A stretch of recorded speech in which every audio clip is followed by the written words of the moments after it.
The perfect successor, a true prequel, and a masterpiece in gaming. These are all the few phrases and descriptions that come to mind upon completing my over 45-hour journey through the story of Red Dead Redemption 2. Never before have I ever been broken in the way I feel about a game's story, specifically the ending, but we'll talk about that in a spoiler review. Also conflicted and mind blown all at once. To say that I felt as if the spirits of the Wild West weren't coursing through my veins at one point would be an understatement. 8 years have elapsed since the release of Rockstar Games' as Red Dead Redemption in 2010, and during the passing of this time we've seen the gaming industry take steps away from traditional storytelling-based, narrative-driven experiences for more multiplayer-centric, cooperative/online-based games. There's been a growing de-emphasis on single-player games in general, in exchange for more robust community-play ones. But Rockstar Games themselves have embraced this change with open arms, as the GTA Online IP has joined the ranks of other top-tier multiplayer games as being the go-to game to play with friends. So it will come as no surprise if the next installment in the Red Dead series didn't somewhat attempt to make strides in a similar direction. And they certainly have with products such as Red Dead Online too, but at its core, Red Dead Redemption 2 knows exactly what it is, and it remains some of the finest storytelling that has been presented within the gaming medium this generation, proving that Rockstar Games still knows exactly what its audience wants, desires, and where its roots lie, in single-player, open-world games that immerse the player into a world of great detail, exploration, and a one-of-a-kind journey.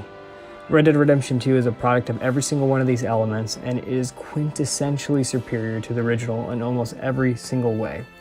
It strays away from allowing outside trends within the gaming industry to plague RDR2 as a whole as well, which makes it that much better. This statement is coming from someone who absolutely adores the original Red Dead Redemption, and where it is personally my second favorite game of all time. But even I know this, and the fact is that RDR2 took every single quality that made the original so great and made it even greater.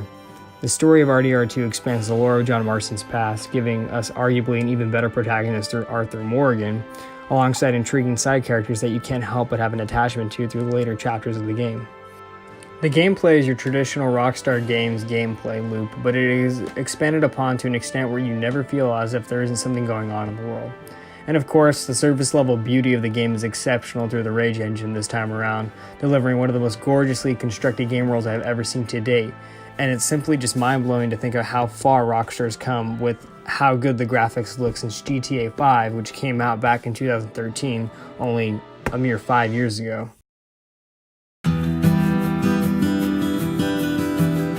As for the story, the plot of RDR2 revolves around being a prequel to the original. The game takes place in 1899, 12 years prior to the original's time period, and follows the Dutch Vanderlyn gang, the same gang that John Marston was a member of and helped to track down in the first Red Dead Redemption, during the decline of the American frontier as well. After a failed botched robbery takes place in the town of Blackwater, our gang has escaped the law by entering dangerous, unknown, snowy terrain up north, and this is where the first chapter of the game takes off from. The beginning chapter of RDR2 is some of the finest hours of setup that I've experienced from a video game, slowly building up the plot, establishing supporting characters, intertwining subtle tutorials into how the game works, and setting up necessary narrative pieces that come together throughout the rest of the story. Without spoiling the rest of the plot, you continue the game exploring a vast open world that is a character in its own regard, witnessing the modernization of the Wild West that creates a tough transitioning period for the Vanderlyn gang, and evokes powerful themes of loyalty, industrialization, brotherhood, morale, and honor. This is where the amazing narrative RDR2 shines. The character of Arthur Morgan is not just on a journey to uncover riches and live the American dream, in quotes, but he begins to embark on an adventure of discovering who he is, where his moral code lies. And if the man he has placed his faith in all these years, for these endless decades it seems, if it was all for a mistake. Similar to RDR1, RDR2 has an honor system, but this time around it is much more pronounced. Everything you do, from saying hi to passing folk or murdering a random NPC, will affect your honor, and the game story itself will be affected by you having good or bad honor, with very large implications to small consequences. So be aware, because had I been aware, I would have played a little differently. Arthur Morgan, of course, doesn't just carry the plot all on his own, as other characters on the game create an atmosphere where you truly feel as if you're part of a family. Lenny, Sadie, and Charles in particular are favorites of mine, each of them representing minority groups that are somewhat underrepresented in Western entertainment, specifically cowgirls, Native American frontiersmen, and African American gunslingers. Dutch Vanderlyn in particular is a fascinating character to observe throughout the game. as those who've played the original are aware of his fate and know the man he eventually becomes. The course of RDR2 showcases the downfall in Dutch's character and his evolution into an entirely different persona by the tail end of the game's campaign. Each chapter of the game is truly a chapter in and of itself, focusing on a different location the game is set up in, more characters being introduced, and a continuously growing pile of problems that all advance within the plot. But Chapter 5 in particular, and this is where my biggest gripe with the game's plot in particular happens, is the Guarma chapter. It's the weakest plot point, and it's so unrealistically set up and presented that the player can't help but question what exactly is going on. One minute you're a gunslinging cowboy trying to make ends meet with your, gang of misfits and outlaws. Now the next you're in a foreign island, tropical island, fighting a civil war against a tyrannical government. If it sounds as ridiculous as it seems, it's because it is. However, the game returns to what it does best by Chapter 6, and as a whole, the entirety of the game's narrative is well paced and beautifully executed.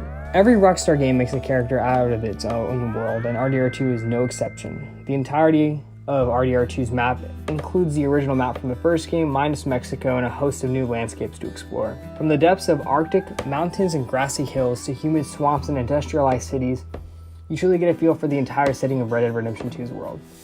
The world feels lived in with so much minute detail that you'd rarely be able to go more than 3 minutes exploring and not find something to do. The one downside to the setting itself for me, however, is the fact that the main half of the map that you can explore through the majority of the game's story is not the Wild West. There's no cacti, tumbleweeds, or deserted plains in sight, as those are all located in the other half of the map where the original game took place, and you as the player cannot access this in its entirety until you've completed the main story. Why this is such a gripe of mine is because the game keeps moving you east rather than west, detracting from the perception of what the Wild West was, and in some cases makes the game feel as if you're not even in the Wild West at all, and it's not a game about cowboys and outlaws. Of course, this complaint can somewhat be classified as nitpicking, but I stand by the fact that this is the biggest issue with the world's geographic location as the story unfolds.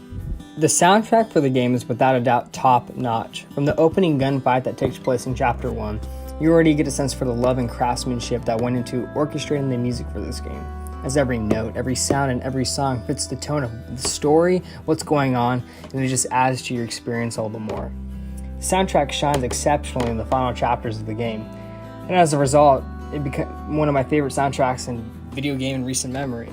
My final thoughts on the story are hard to share without spoiling much, but to simply put it, the game took the world of Red Dead Redemption 1 and expanded upon it in a fascinating way, delving into the lore of characters and references that were made in the first game and just going full on exploiting them in this game. It's fascinating the way you look back on the journey in both games and you can't help but become emotionally torn by the conclusions to both stories and how they intertwine with each other. Arthur Morgan is such a great protagonist, beautifully voice acted by Roger Clark, that the likes of John Marston, which is one of my favorite protagonists ever, of course, is in some cases outshined. This is one of the greatest American Western stories ever told in any medium. A gang of criminals and blind followers coming to terms with the transitioning period of modernization and their loss of purpose in life, all while following a leader who in his own right is delusional, hypocritical, and narcissistic, growingly becoming insane and radicalist in some points throughout the game. I loved absolutely every minute of this game's story, and I highly recommend anyone who loves a good narrative in general, a good story, whether it's through reading or writing, whatever it may be, to play through this game. It's long, taking the average player between 40 to 50 hours to complete if you're just focusing on the story itself, but it is entirely worth it. And not to give anything away, but the epilogues of the game have so much fan service that I can't help but love them. I do know that some people feel that they kind of mess up the pacing and drag on a little too long, but I have to disagree in that regard. In my opinion, I feel as if the epilogues are a great conclusion to the story, the characters, and a perfect segue into the original Red Dead Redemption.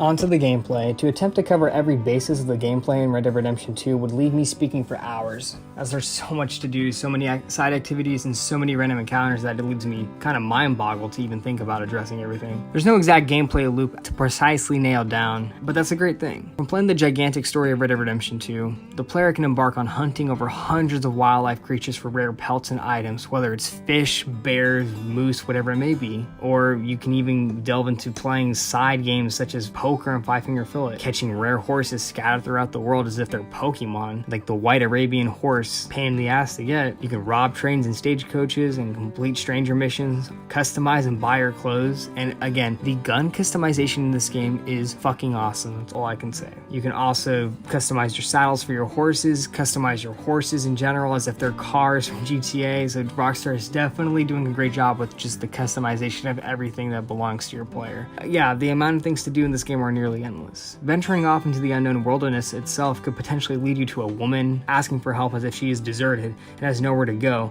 only to have you surrounded by a group of bandits holding you up in a standoff in an attempt to rob you. The random encounters happen so much throughout traveling that it can sometimes get a little annoying, but overall it adds to the world's lively feel. The gunplay fits the tone of the game. It's a lot slower paced than GTA since all the guns are either bolt-action, semi-automatic, or revolver-based. Auto-aiming proves to be the best way to play the game when shooting as well, as free aim is just a chaotic mess and adds no value or satisfaction in gunfights, so if you think that you're a badass for playing with free aim, you're not.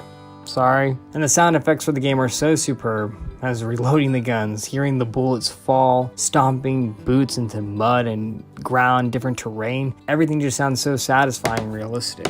The bounty system in the game, in my opinion, is where Rockstar Games has its biggest misstep, however. Accidentally pressing the button prompt to punch someone in a semi-populated town like Valentine will cause every single NPC around you to go and report it to law officials, and this is just going to lead to a goose chase, resulting all from an accident, and you end up shooting lawmen, your bounty goes up, and before you know it, you have $100 bounty on your head, bounty hunters are coming after you. It gets ridiculous. Anything you do in the game basically is somewhat unlawful or unhonorable, and is punishable by the police. It creates an atmosphere that is very unlike any other previous Rockstar games. An atmosphere in which you are fearful of committing any crimes, as it directly correlates in bringing down your honor as well. And that's my biggest gripe with the honor system too, as doing anything bad brings down your honor. And in a game where there's so much bad to be done and it's encouraged, so many crimes to commit, that it's hard for the player to draw the line between what they may think is honorable and dishonorable and what the game deems is okay and not okay for your honor. Your horse is the main source of transportation, and while there is no fast travel, trains and stagecoaches are your best bet. And even in the first-person mode of the game, the camera angles and mobility are tweaked to match that of an FPS so well that it just shows how well Rockstar knows how to make a game and add features. Seriously, the first-person perspective in this game is like playing a different game entirely.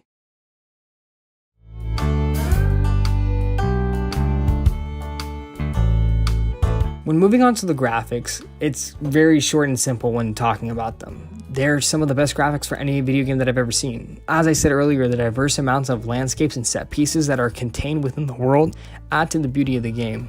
Watching the grass move is an activity of itself, as it is beautiful and well detailed. Seeing a single blade of grass on screen just flow in the wind shows how great this game engine works. There's no complaints on my end. I mean, rain, thunder, snow, sunny days, it's all incredibly detailed. And the lighting system, again, is superb as well. If you want a game to showcase how far video games have come in terms of presentation, then Red Dead Redemption 2 would be the one to do so.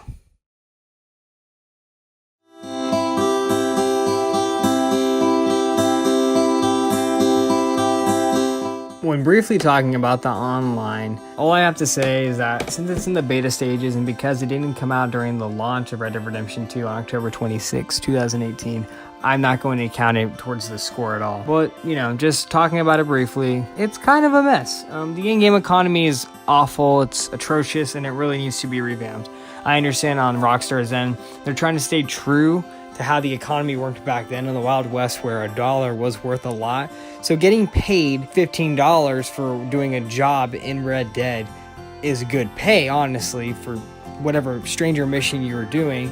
But trying to price guns and horses and such equivalently can be tough. And the gold bricks, being able to buy those through instead of regular dollars as the shark cards, similar to GTA Online, is Rockstar's got some work to do.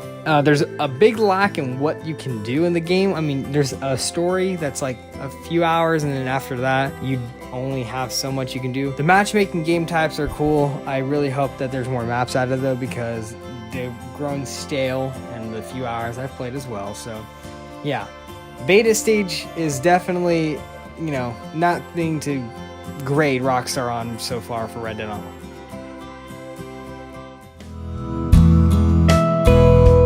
To conclude, Red Dead Redemption 2 is a masterpiece. Not perfect, of course, since nothing is ever perfect, but the game encompasses so many great qualities that it's difficult to allow any critiques to bring it down in a significant way. The story is incredible, the world is top-notch, the game looks gorgeous, and in almost every way, Red Dead Redemption 2 proves to be one of the greatest games this generation, giving me one of my favorite game worlds during one of my favorite time periods with one of my favorite protagonists in gaming ever. Red Dead Redemption 2 runs a 10 out of 10.